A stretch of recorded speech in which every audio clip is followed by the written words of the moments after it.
Hello viewers, today in Lata's Art of Cooking I've come with a very simple South Indian recipe which is pepper rasam. So the key ingredient is definitely going to be pepper. So I've taken 1 tablespoon of pepper and 1 tablespoon of cumin, and I've soaked 1 small size lemon tamarind. You can keep it soaked before you start your work, and then of course some coriander leaves. And then for seasoning, some mustard and whole chili.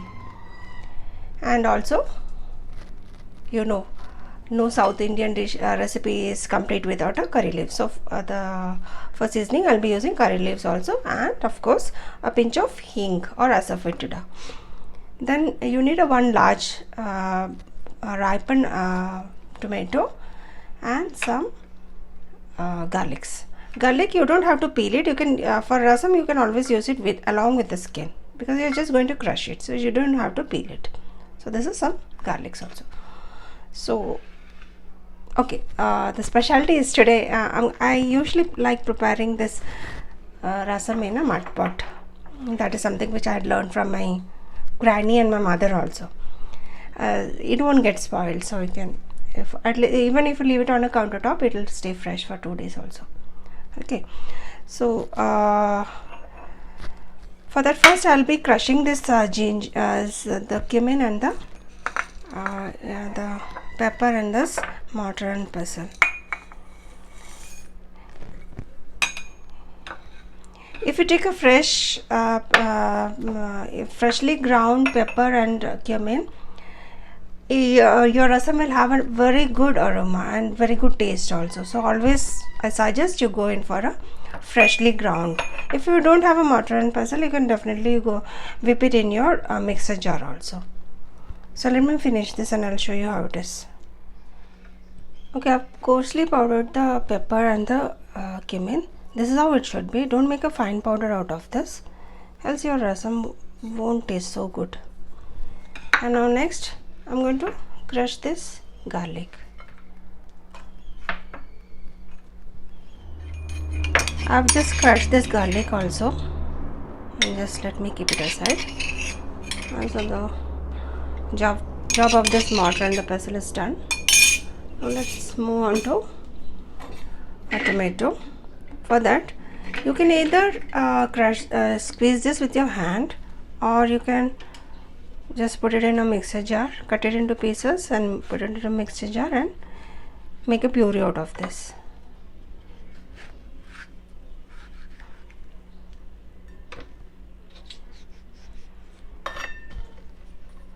You don't need 2 small pieces, you can leave it a little large.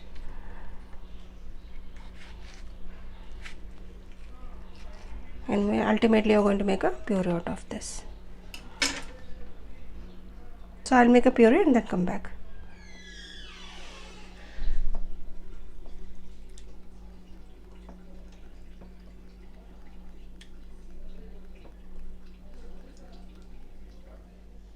I've squeezed out tamarind juice out of this, and then we need to add it to the tomato puree which I've made.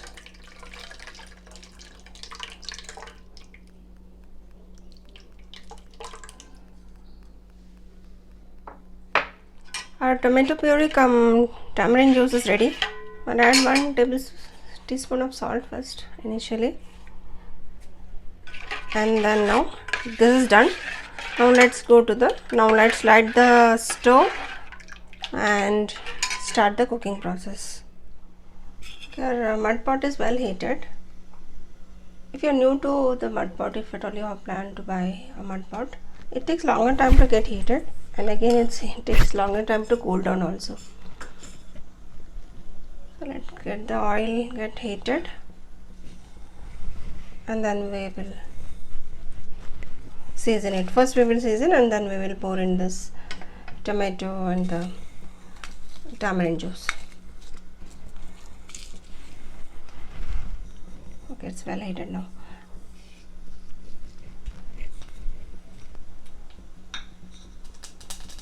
It's crackling. I'll reduce the heat and put a pinch of hing, the red chili, give it a toss, and then the fresh curry leaves.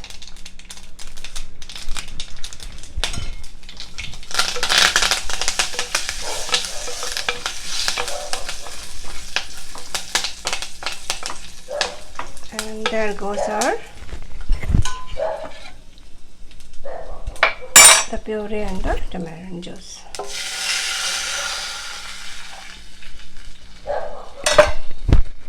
I was preparing this rasam for my family. I didn't have an idea of making a video, but then I thought that since it's a lockdown and people won't have much of the vegetables, the desired vegetables at least, so rasam is a good option. And also it's very healthy because it's just hardly 1 teaspoon of oil you need only for the seasoning purpose.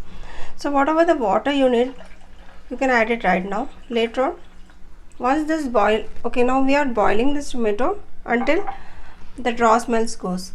We'll only be boiling this tomato, but not the pepper and this what we have kept ready. So I'll show you as we proceed. I'll show you how it is. So we have to boil this well until all the raw smells goes, and keep it close. So I'll show you how once the boiling comes. Okay, the tomato puree has started to boil. I can't call it rasam until I add the pepper. So let me now taste the salt. In rasam, always your salt should be little more, because when you taste the water, it will be salty. But if you're drinking it as it is, that's fine. But if you're going to have it with some rice, then that will not be enough. So always, if you're going to have it with the rice, add little extra. So let me taste if salt is sufficient, or else I might have to add more. Adding little sourness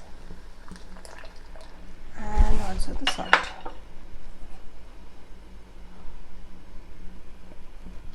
Half teaspoon more I've added.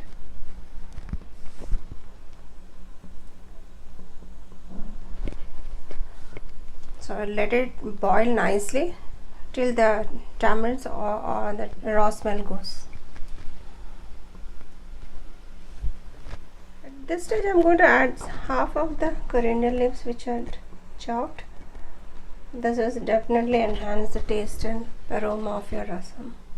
And the remaining half for garnishing. Okay, now this is sufficiently boiled. I'm going to add the pepper and the jeera. Give it a stir, and I won't boil it much.